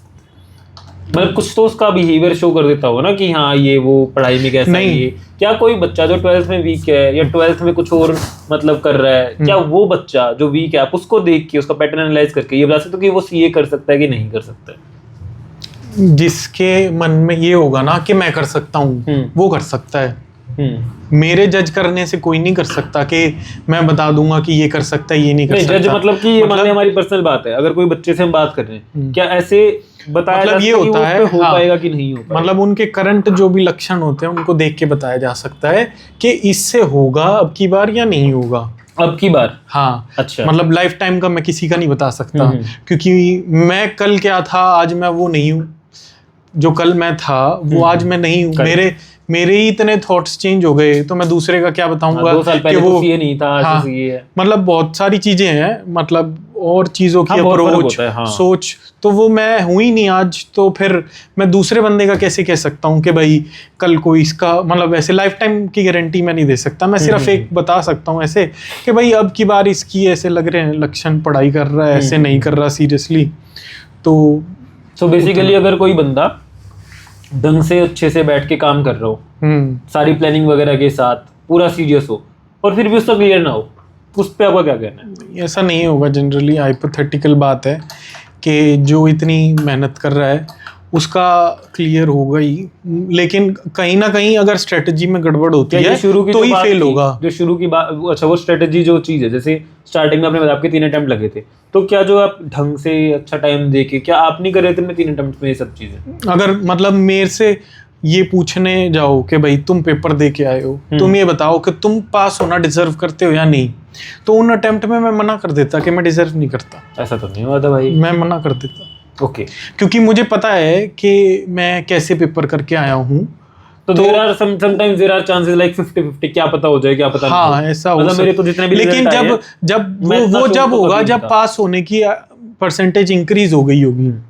लेकिन जब तुम्हें ऐसा लग रहा होगा कि भाई मतलब चीज, तो एक जब ये होता है ना कि तुम पास होने वाले हो, तब तुम्हें थोड़ा बहुत कहीं ना कहीं पता ही होता है कि हो सकता है कि मतलब हो जाएगा। तो बेसिकली अगर वही बात है कि अगर कोई बंदा ढंग से काम कर रहा है और 1% खुद से ईमानदार रहना पड़ता है, ईमानदार है, अगर उसका फिर भी 1% क्लियर ना हो पाए तो अगली बार हो जाएगा। मतलब उसको इतना वो रहना चाहिए श्योर कि मेरा हो जाएगा। हाँ, कुछ ना कुछ अभी केस थोड़ा लक भी काम करता है, लक। हाँ ऑब्वियसली तो मैं वही बोलने वाला था कि लक वो कर रहा है ना, लक फैक्टर भी बहुत होता है। नेक्स्ट टाइम क्योंकि मेरे जो ये फाइनल में एक ग्रुप में अटेम्प्ट लगे, तो फैमिली के भी बहुत सिचुएशन होते हैं कि जो तुम्हारे साथ हो सकते हैं कि पहले मतलब बहुत सारे सिचुएशन हो सकते हैं। भाई तुम्हारे घर में शादी आ गई, कुछ बच्चा हो गया, कुछ हो गया, तो बहुत सारी चीजें होती हैं।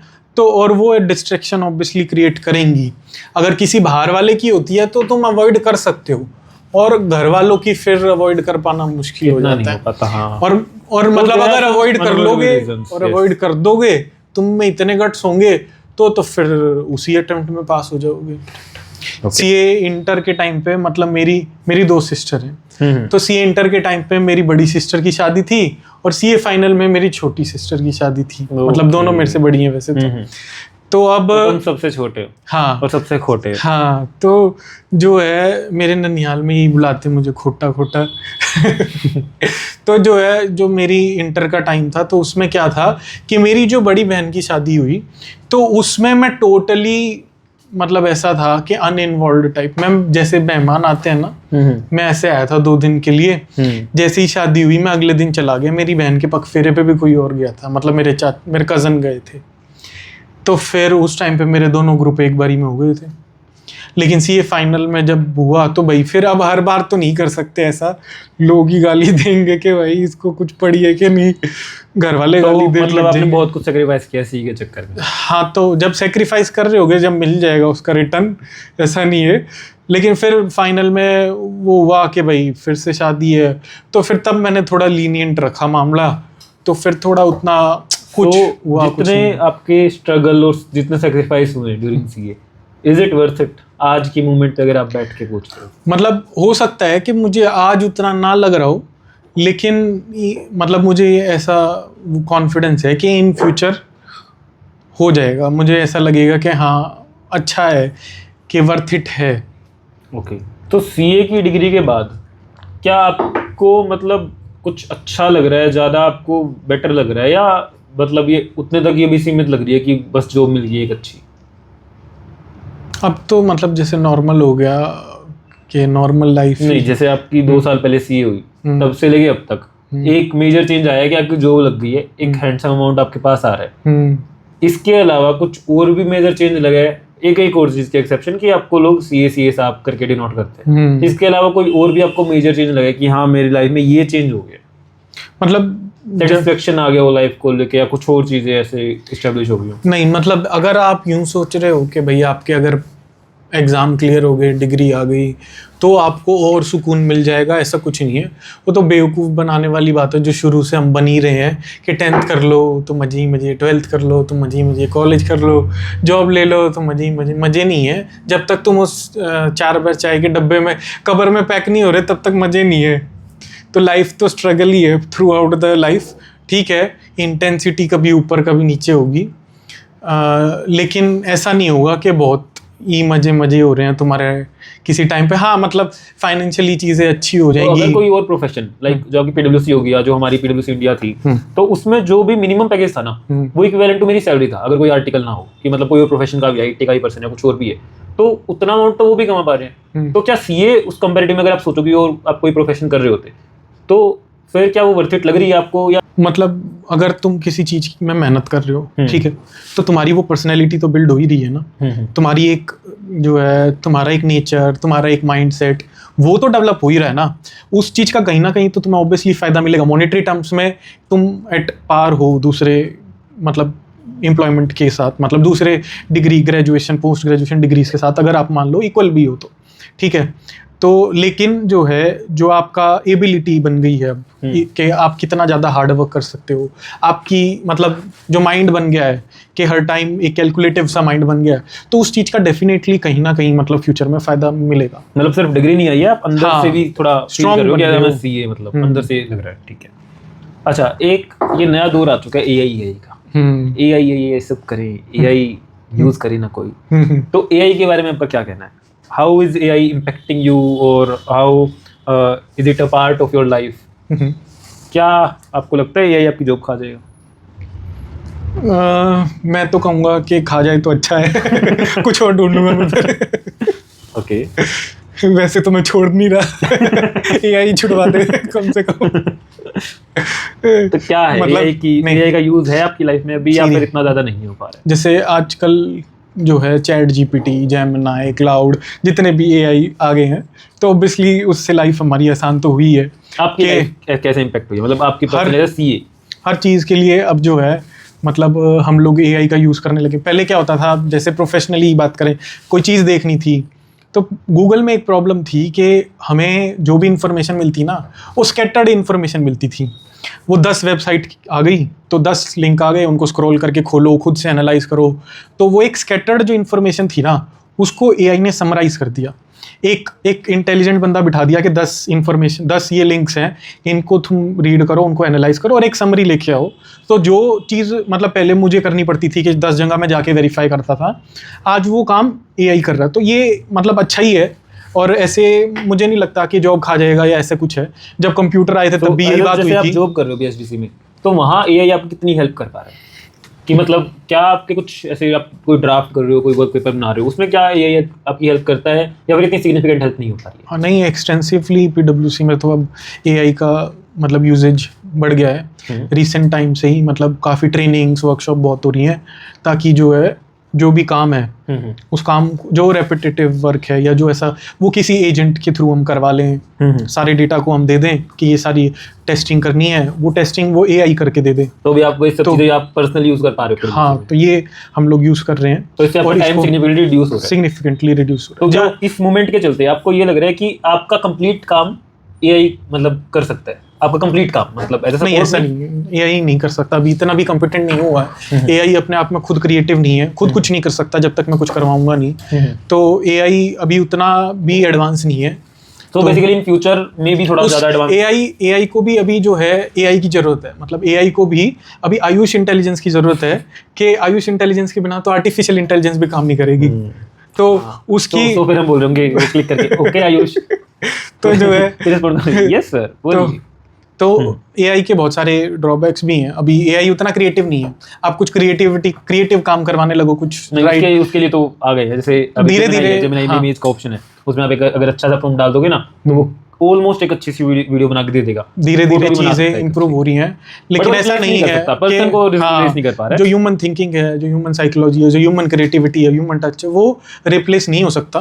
पहले भी ऐसी जब भी कोई भी ऐसी रिवोल्यूशन आती है तो मैनकाइंड को ऐसा ही लगता है कि हमारे लिए खतरा है। जब कंप्यूटर आया, मशीन आए, ऑटोमेटेड रिप्लेस नहीं, इससे आप ना एफिशिएंट हो जाओगे। मान लो आप एफिशिएंट हो गए, मैं एफिशिएंट हो गया, तो हम दो लोग मिलके ना 3 लोगों का काम कर पा रहे हैं। हाँ, और तो उससे एक बंदे का काम कम हो जाएगा। मेरे को लग रहा है ऐसे रिप्लेस हो सकता है कि आपने बताया कि आप वो जो भी आप एजेंट्स का यूज करके काम कर रहे हो, तो आपने अपना 2 दिन का काम बेसिकली 1 दिन में कर लिया, या 1.5 दिन का काम 1 दिन में कर लिया, सेम मैंने कर लिया। तो एक टाइम के बाद जब हम दोनों एफिशिएंट हो जाएंगे तो हम किसी तीसरे पर्सन का काम हम दोनों ही कर पा रहे होंगे। नहीं, लेकिन फिर ये है ना कि फिर मैं और किसी काम पे फोकस कर पाऊंगा ना, कि और जो एडवांस काम है मैं वो टेकअप कर पाऊंगा। तो जैसे एआई आ गया तो अभी बिजनेसेस एआई यूज करने लग जाएंगे, तो एआई से रिलेटेड जो रिस्क कंट्रोल और जो रिस्क असेसमेंट वगैरह होगा वो भी करना पड़ेगा। तो उसके लिए हमारी और वर्क फोर्स चाहिएगी। तो आई थिंक वो काम ऐसे काम नहीं होगा और काम बढ़ेगा भी। आपको एआई पे रिलायंस लेना पड़ेगा। अभी हम कंट्रोल पे रिलायंस ले रहे हैं, फिर हम एआई पे रिलायंस ले रहे होंगे, उसका रिस्क असेसमेंट कर रहे होंगे, एआई का वॉक थ्रू ले रहे होंगे, उसका एल्गोरिदम किस तरीके से काम कर रहा है, क्या ये कोई लीक तो नहीं कर रहा। तो आई थिंक वो काम तो हमारा ऑब्वियसली बढ़ ही जाएगा। डेफिनेटली। ओके, सो एआई आपकी जॉब नहीं खवाएगा। खा जाए तो अच्छा। ओके, तो आयुष भाई, अगर आज आप सीए ना होते, अच्छा, तो आप और क्या कर रहे होते? मतलब what is the second best profession और सेकंड बेस्ट जॉब और वर्क यू वुड प्रेफर? मतलब मेरा थोड़ा सा इंटरेस्ट गवर्नमेंट जॉब में था। ओके, तो इसीलिए मैं अगर सीए नहीं होता तो मैं आरबीआई में मैनेजर होता। ओके, आरबीआई में आप मैनेजर? हाँ, तो एक एग्जाम होता है आरबीआई में। हाँ। अगर आप में से किसी को इंटरेस्ट आए तो आप कर सकते हो, ग्रेड बी का, तो उसमें आप आरबीआई में मैनेजर बनते हो। तो कुछ ऐसा इकोनॉमिक्स में मुझे थोड़ा इंटरेस्ट है, तो उस साइड पे होता मैं। Okay, during your CA journey what is your best moment? Best moment, the best moment जब आप सीए की तैयारी कर रहे थे और सीए बनने से पहले तक, जिस रात आप सीए बने 11 जुलाई को, जब आप 24 साल के हो चुके थे, उस टाइम से पहले तक what is the best moment during your CA journey related to CA and syllabus and all ये सब चीजें? ओके, सीए के अलावा भी बता सकता है भाई। मतलब जो जिस दिन ऑब्वियसली मतलब वो क्लियर हुआ था एग्जाम। नहीं, उससे पहले डाली। उससे पहले? हाँ, उससे पहले, जब बर्थडे से भी पहले, जब तो 24 साल का हुआ था ना, 24 साल के बाद, जब उससे पहले मेरा इंटर क्लियर हुआ था, उससे भी पहले ड्यूरिंग द टाइम, मतलब जब जर्नी, जब 18 मतलब जब 12th के बाद सीए स्टार्ट हुई और सीए बनने से पहले उन 5 से 6 सालों में द बेस्ट मोमेंट ऐसे कोई एक तेरे को मजा सा ही आ गया जो ऐसे माइंड में कैप्चर है चीज? जैसे मतलब क्लास में फाउंडेशन फिजिकल क्लास में थोड़ा मजा आता था कि लाइव क्लास होती थी फाउंडेशन के टाइम पे, इंटर के टाइम पे, तो उस क्लास में अच्छा मतलब मजा आता था। तो वो जो वहाँ उस टाइम का फेज था वो ज्यादा, हाँ, वो अच्छा थोड़ा एंजॉयबल फेज रहता था। ओके, फिजिकल क्लास लेनी चाहिए, मतलब फिजिकल अभी तो जनरली कम ही हो गई है फिजिकल क्लास, सब सैटेलाइट। हाँ, लेकिन लेनी चाहिए, मैं तो कहूँगा। क्या आप दे पा रहे हो? आपने भी सोचा था फिजिकल क्लास स्टार्ट करने का, क्या आप फिजिकल क्लास दे पा रहे? नहीं, मैंने तो बहुत कुछ सोचा था, मैंने तो प्रधानमंत्री बनने का भी सोचा था लेकिन अभी तो काम करेंगे कुछ तो। आप प्रधानमंत्री बन सकते हो, पता है? अभी एक नई पार्टी तो मुझे पता है, बन सकता हूँ मैं। क्या आप भी एक कॉकरोच हो? तो बेसिकली आप सपोर्ट करो कॉकरोच की जो मेंटालिटी भी स्टार्ट हो रही है, और अगर मतलब मैं सपोर्ट कर रहा हूँ एजुकेशन को, करेक्ट, कि जो मेन स्ट्रीम में आज की डेट में एजुकेशन के ऊपर डिस्कशन शुरू हुआ है ना, वो बहुत बढ़िया है। हाँ, मैंने भी देखा है ड्यूरिंग द टाइम कितने सारे प्रोटेस्ट हो गए, कितनी सारी लड़ाई हो चुकी है। ये पहली लड़ाई थी जो एजुकेशन के ऊपर थी। हाँ, तो अब मेरा तो बस इतना ही, इसी बात से खुश हूँ मैं कि जो है मेन स्ट्रीम में एजुकेशन है और एजुकेशन पे बात हो रही है, गवर्नमेंट स्कूल्स को ठीक करने की बात हो रही है। तो एजुकेशन का इंफ्रास्ट्रक्चर अच्छा हो, हेल्थ केयर का इंफ्रास्ट्रक्चर अच्छा हो, फिर उसके बाद में देख लेंगे और कुछ। पहले ये बेसिक हम आज भी मतलब बेसिक तो ठीक करें। सो ऐसी भी कुछ चीज है, किसी तो ऐसे महान इंसान ने बोली थी कि अगर आप किसी भी देश के एजुकेशन को और हेल्थ को ठीक कर दोगे ना, तो वो देश अपने आप ही सबसे ज्यादा आउट पावर हो जाएगा, सबसे ज्यादा इंप्रूव हो जाएगा। क्योंकि अगर आपके पास एजुकेशन है, अच्छी हेल्थ सर्विस है, तो आपको क्या चाहिए? हाँ, मतलब फिर सोचोगे कि मैं कैसे पढ़ूं, जो भी क्रिमिनल मेंटेलिटी पलती है, या जो लोग क्राइम करते हैं, वो क्यों क्राइम करते हैं? क्योंकि वो मतलब अवेयर नहीं है, या फिर उन्हें मतलब कोई सेंस नहीं लगती। अभी जैसे बच्चा बोल देगा कि भाई मैं 12th करके कुछ नहीं कर सकता, इतनी अच्छी जॉब नहीं मिलेगी। पहले ये था, अभी क्या है कि बीकॉम करके कुछ नहीं होगा, मतलब बीकॉम मतलब कि बैचलर्स करके कुछ ऐसा खास गार्ड नहीं पाएंगे नॉर्मल से ज्यादा लोग। तो बेसिकली एजुकेशन की रिलेवेंसी कम होती जा रही है। अगर तेरे पास अभी आज के टाइम पे कोई प्रोफेशनल क्वालिटी एजुकेशन नहीं है, क्वालिटी और मतलब स्किलेबल, अभी आज के टाइम पे स्किल बेस्ड एजुकेशन, अगर किसी ने बैचलर्स कर दी तो वो क्या कर सकता है? क्या उसको एक अच्छी जॉब मिल जाएगी? नहीं, खाली बैचलर्स के क्वालिटी तो देखो ना, मतलब क्या पढ़ के आ रहे हैं। अभी मेरा क्वेश्चन ये है कि कुछ स्किल बेस्ड होना चाहिए। बैचलर्स एवरेज किस एज में होती है? 22 साल में हो जाती है, 21-22 साल की एज में। तो मतलब तू ये कह रहा है कि 21-22 साल की एज में जाके इतना पढ़ने के बाद, मतलब तू ये कह रहा है कि एक बंदे को जॉब भी नहीं मिल सकती, इतना साल पढ़ लिया वो? क्योंकि सिस्टम ठीक नहीं है ना।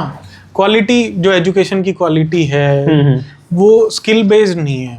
तो कहाँ दिक्कत है? मतलब अगर पीछे से हमारा ग्रेजुएशन कर दिया जाए, ग्रेजुएशन को ठीक करो, जो ग्रेजुएशन में टीचर्स हैं उनको स्किल करो पहले तो। क्योंकि लोग सीरियसली ही नहीं ले रहे हैं बैचलर्स वगैरह, इन सब प्रोफेशनल्स को इंक्लूड करो। हाँ, प्रोफेशनल्स को इंक्लूड थोड़ा सा, मतलब क्योंकि वहाँ जो टीचर्स पढ़ा रहे हैं उनकी PhD हो रखी है, हाँ, वो भी अच्छे क्वालिफाइड है, अच्छे क्वालिफाइड टीचर्स क्वालिफाइड है, बट वहाँ वो इन्वायरमेंट ही नहीं है। अभी तेरे पास ऑप्शन नहीं है, तेरे को पढ़ना पड़ेगा।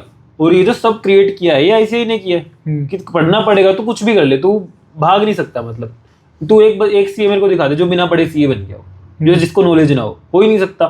थ्योरेटिकल नॉलेज उसको जरूर से जरूर होगी, प्रैक्टिकल नॉलेज ना भी है तो। लेकिन वहां कैसा हो रहा है कि मतलब बैचलर्स की डिग्री दे दी जा रही है, तो एजुकेशन सिस्टम में दिक्कत तो है, सिस्टम प्रॉब्लम। तो अगर CJP वाले, पोगरो जनता पार्टी वाले, जैसे आपने बताया प्रधानमंत्री बनना चाहते हो, ऐसा आपको नॉमिनी उठाए, सर आयुष जी हमारे प्रधानमंत्री बनोगे, मतलब क्या है, रिप्रेजेंटेटिव खड़े होगे। पॉलिटिक्स आज की डेट में इतनी गंदी हो गई है कि लोगों को नफरत हो गई है पॉलिटिक्स से और मतलब पॉलिटिशियन से। तो सिस्टम बहुत ही ज़्यादा गंदा हो गया है, तो उसको ठीक करने में थोड़ा टाइम लगेगा। और लोग, मतलब उससे ज़्यादा ये होना चाहिए कि लोग अवेयर हैं, कम से कम लोग खाली ये देख के नहीं कि भाई इस पार्टी को सपोर्ट कर रहे हैं, इस पार्टी को सपोर्ट कर रहे हैं, ये मेंटेलिटी नहीं होनी चाहिए। मेंटेलिटी ये होनी चाहिए कि जिस बंदे को हम वोट दे रहे हैं वो बंदा क्या बोल रहा है, वो क्या एजुकेशन के लिए करेगा, वो हेल्थ केयर के लिए क्या करेगा। किसी पार्टी के लॉयल नहीं बनो, लॉयल बनो तुम पार्टी के जो काम, जो एजेंडा जो काम, लाइक अगर तूने मान लिया CJP को भी वोट दे दिया 1%, CJP एक काम कर रही है, 10 काम में से तेरे को 5 काम अच्छे लग रहे, उसके भी अगेंस्ट बोलना चाहिए। हाँ, कांग्रेस कुछ काम कर रही है, बिल्कुल CJP के अगेंस्ट, हाँ, सबके अगेंस्ट में बोलो। हाँ, किसी के सगे मत बनो। हाँ, ऐसे तो बेसिकली ना हम जो वोट दे रहे हैं उससे हम एक बार के लिए उसको प्रूव करें कि तुम काम कर लो। अगर तुम ठीक कर रहे हो तो हम फेवर में हैं, हाँ, वरना फिर हटा देंगे, में भी हटा भी सकते हैं। ये वो हो गया डायरेक्टर, हमें कंपनी के डायरेक्टर की तरह तू काम कर रहा है, एज अ शेयर होल्डर तूने डायरेक्टर का अपॉइंट कर लिया। अगर वो गलत काम करेगा डायरेक्टर को हटा सकते हैं। वो डायरेक्टर अपने आप को CEO ना मानने लग जाए, एज अ शेयर होल्डर ना मान लगे कि मैं ये सारी इक्विटी होल्ड कर रहा हूँ, तो ये काइंड ऑफ चीज आ गई। हाँ, ठीक है। सो ये तो हमने बात कर ली आपकी बेस्ट मोमेंट के बारे में। What is your worst moment during the whole CA journey? Worst moment तो क्या होगा? वर्स्ट मोमेंट मतलब वही, जब एग्जाम क्लियर नहीं हो रहे हैं तो दुख तो होता ही है। लेकिन मतलब ठीक है, कभी भी मतलब जब मैं फेल हुआ तो ऐसे दुख हुआ, लेकिन ऐसा होता है ना कि बंदा रोने लग जैसे गया, कोई ऐसा टूट moment गया। हो जो आपको डाउन लगा हो, एक्सेप्ट फ्रॉम एग्जाम्स या कुछ? हाँ मतलब वो होता था कि भाई बहुत खुद से ही वो होता था कि भाई क्या हो रहा है, क्यों नहीं हो रहा, होता है ऐसे ब्रेक डाउन के बहुत सारे मोमेंट आते हैं। लेकिन फिर उस टाइम पे भाई अपना अकेले में बैठ के थोड़ा सा रो सोचो, लेते हैं। थोड़ा सा रो लो। रोने से बहुत एनर्जी मिलती है। ओके, रोने के बारे में रोने से जो है तुम्हारे इमोशंस जब बाहर आ जाएंगे ना, जब तुम रो लोगे तुम्हारा दिमाग कितना हल्का हो जाएगा, बहुत हल्का हो जाएगा। और फिर जो है तुम फिर एक एनर्जेटिक बाउंस बैक करो। कभी भी मैं फेल हुआ तब नहीं रोया, मैं पास हुआ तब रोया। जब भी मैं पास होता था तो तब मैं रोने लग जाता था लेकिन फेल होता था तब नहीं रोता था कभी भी। तो क्या आज हम इस परिसर में बैठे और हमारे जो दर्शक हमको देखने हैं, थोड़ा सा रोना सिखा सकते हैं कि रोते कैसे हैं? मन से रोते हैं, अंदर से आना चाहिए आपके कि मुझे जो है कुछ दिक्कत है। दिक्कत नहीं, आप तो पास हो गए ना। नहीं मुझे दिक्कत नहीं है, नहीं आप जो तो रोना पास हुए, चाहता है उसको दिक्कत है। नहीं, जैसे आप पास हुए, आपको खुशी हुई, आप खुशी में रोए, आपने बताया हल्का हो गया मैं, तो वैसे उस टाइम पे आप रोते कैसे, वो बताओ, क्या उसका ट्यूटोरियल है? अच्छा, उसमें क्या है कि सबसे पहले तो आपको लगेगा एक टिश्यू बॉक्स। ओके। फिर उसके बाद आपको लगेगा एक कमरा। ठीक है। तो जहाँ पर आप अकेले जाके बैठो और जो है बैठ के मतलब सोचो, कोशिश करो कि जो है अपनी गलतियों को याद करो कि मैं ऐसा क्यों कर रहा हूँ, क्यों गलती नहीं, अभी आपने बताया कि आप खुशी पास का हो रोना, गए। खुशी का रोना कैसे, मैं दुखी का रोना बता रहा था पहले दुखी का रोना, ठीक है। तो फिर आप सोचो कि भाई जो है मैं ऐसे क्यों कर रहा हूँ, मैं ये क्यों कर रहा हूँ, ये वो। और तो फिर जो गाना है भी चला सकते हो, मैं नहीं ऐसा क्यों हूँ? गाना नहीं, गाना में तो फिर आप नाचने लग जाओगे, कहीं और चले जाओगे। ओके। तो फिर ऐसे अंदर से आपका आ जाएगा, रोना आ रहा है, नहीं तो फिर ग्लिसरीन डाल के तब रो लो। तो अभी जैसे हम मान लो रो रहे हैं, तो रोने में हम जैसे आंसू गिराने लग जाए ऐसे करके, या फिर ऐसे आवाज निकालना भी जरूरी हो जाता है? नहीं, हो तो सबकी अपनी प्रेफरेंस है।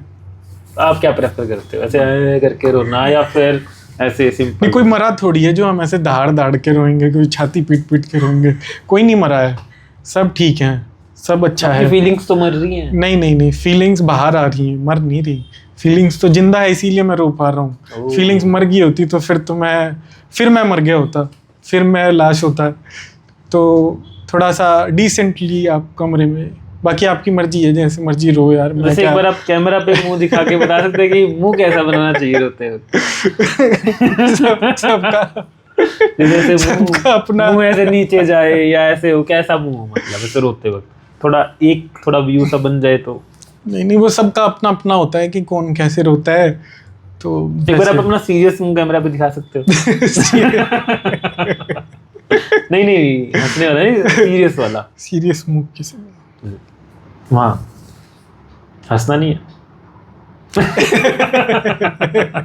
आप अर्जुन कपूर का मुंह देख सकते हो, तो कैसे, तो वैसा मुंह बना के रो। अर्जुन कपूर कितना सही एक्टर है भाई। अर्जुन कपूर, हाँ, आपने कोई कौन सी मूवी देखी अर्जुन कपूर की? अर्जुन कपूर हाफ गर्लफ्रेंड देखी मैंने। बेकार मूवी है? नहीं, अच्छी मूवी है। तो अर्जुन कपूर खराब एक्टर है या वो श्रद्धा कपूर की वजह से अच्छी मूवी है? नहीं, अर्जुन कपूर का क्या है कि जब लोग किसी के पीछे पड़ जाते हैं तो आप भी पीछे पड़ जाते हो, भीड़ के साथ हम सब कुछ कर रहे हैं, मैं भी तो फिर सही गलत कुछ नहीं होता जब लोग तो वो एक्टर बुरा नहीं है, बट सब ऐसा ही कुछ बोल रहे हैं तो आप भी उसको ही बोल रहे हो। हाँ, मतलब यही है कि कहीं ना कहीं तो बुरा होगा ही, तभी लोग बोल रहे हैं। बेसिकली वो नहीं होता कि मैं वहां नहीं जाता जहाँ भीड़ जाती है, तो आप वहां जाते हो जहाँ भीड़ जाती है, ऐसा कुछ ना कुछ तो है। हाँ, हम भीड़ का हिस्सा हैं। हाँ, कि लोग पागल थोड़ी हैं कि जो बोल रहे हैं तो होगी ही खराब एक्टिंग। अच्छा, और गर्लफ्रेंड कैसी है? बढ़िया। कितनी बढ़िया? बहुत बढ़िया है।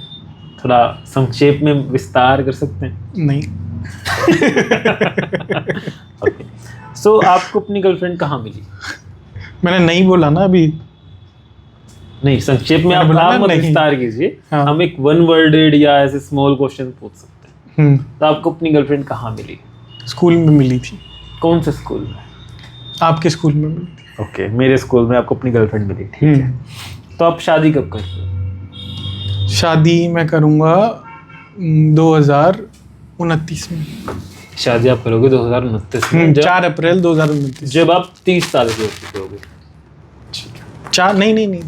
29। तो आपको नहीं लगता कि आप एक जो रीति बनी हुई आप उसका उल्लंघन कर रहे हो? क्या रीति बनी हुई है? आप एक बनिया परिवार से बिलोंग करते हो। अच्छा। ऊपर से आपके पापा बिजनेसमैन हैं। अच्छा। आप सीए कर रहे हो और सीए कर रहा हूँ मैं, सीए बन गया हूँ। सीए बन चुके हो, हाँ ठीक है। सीए से रिलेटेड काम कर रहे हो और ऊपर से आपकी गर्लफ्रेंड है। नहीं मतलब आप कॉन्ट्रडिक्ट नहीं कर रहे हमारा हो अपने आप को? क्या आप श्योर हो कि आप बनिया हो? हमारी जनरेशन का काम है कि जितनी भी ये सब बनी हुई हैं रीतियां, हाँ, उन सबको मानना। तो आप मान रहे हो? मैं कहाँ मान रहा हूँ? आप नहीं मान रहे, तो आप भीड़ का हिस्सा नहीं रहे आप। हो गया ना प्रूफ। तो इस बात पे आपका क्या कहना है कि कई बार तो आप भीड़ की तरह बिहेव कर रहे हो, कई बार आप भीड़ की तरह बिहेव नहीं। भेड़, हाँ, भेड़ की तरह मैं कहाँ बिहेव कर रहा हूँ? जैसे आपने पिछले में बताया था कि जैसे भेड़ नहीं, मैंने कब बोला? अभी बोला। जैसे भेड़ झुंड में चलते, जैसे इससे पिछले वाले में आप बता रहे थे कि आप भीड़ का हिस्सा हो, भीड़ की तरफ आप बोलोगे, तो तब आप भेड़ थे।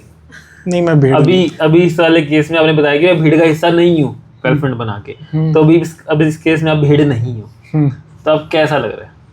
कैसे चेंज करके? ऐसे नहीं, मुझे अच्छा लग रहा है। ऐसे बकरी बन के अच्छा लग रहा है आपको? मैं एज ए कौवा बहुत खुश हूँ। ओके।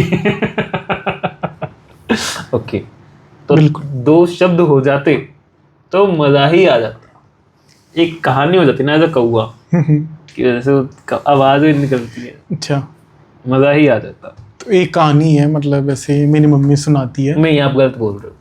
अच्छा, मेरी मम्मी सुनाती है, ये मैं गलत बोल रहा हूँ? हाँ। अरे नहीं, मम्मी मेरी है कि आपकी है? नहीं, मैं कैसे गलत बोल रहा हूँ, आप बताओ। अरे भैया, आप कौवे हो ना? नहीं। तो कौवे की आवाज है। हाँ, कौवा जो है, एक कौवा भी कभी मानुस था। नहीं। कौवा जब बात करेगा वो कहाँ थोड़ी बोलेगा। कहीं बोले नहीं, 2 कौवों को आपस में बात करते हुए देखना कभी। हाँ, वो ऐसे नहीं बात वो करते। मूक प्राणी है, वो तो करके बात कर लेंगे। नहीं। क्यों? मैं कौवा हूँ। तो मुझे पता है ना हम कैसे बात करते हैं। कैसे? आपको नहीं पता? कैसे करते? अभी मेरी कहानी सुनो। ठीक है, सुननी है कि नहीं? जी सुन। कि मैं जाऊँ? जी सुन रहा हूँ भाई साहब। तो वो सुनाती थी। आप? पानी खत्म हो गया। पानी की बोतल, कॉफी पियोगे? नहीं, रहने दो बस। तो वो सुनाती हैं कि वंस देयर वाज ए गादड़ी। गादड़ी। What is the meaning of गादड़ी? वो मुझे नहीं पता, आप ये बीच में मत बोलो बार ऐसे। वंस देयर वाज ए गादड़ी, हमारे खेत में जाबड़ी। ठीक है।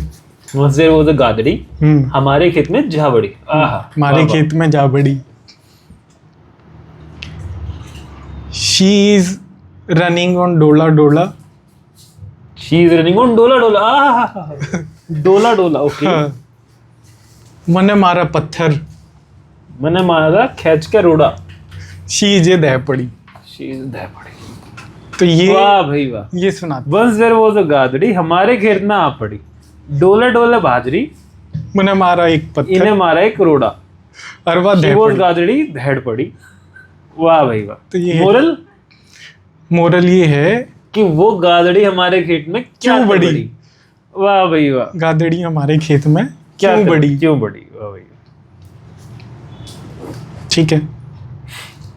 तो आयुष भाई, आपसे बात करके बहुत अच्छा लगा। Thank you so much. आप हमारे पॉडकास्ट में आए। ठीक है। सो आप ऐसे ही आगे अपने जीवन में बढ़ो, तरक्की करो, बहुत पैसे कमाओ, भीड़ का हिस्सा मत बनो भी, वो आपकी मर्जी। बिल्कुल। खुश रहो, आबाद रहो और देखते रहो द आरजे शो।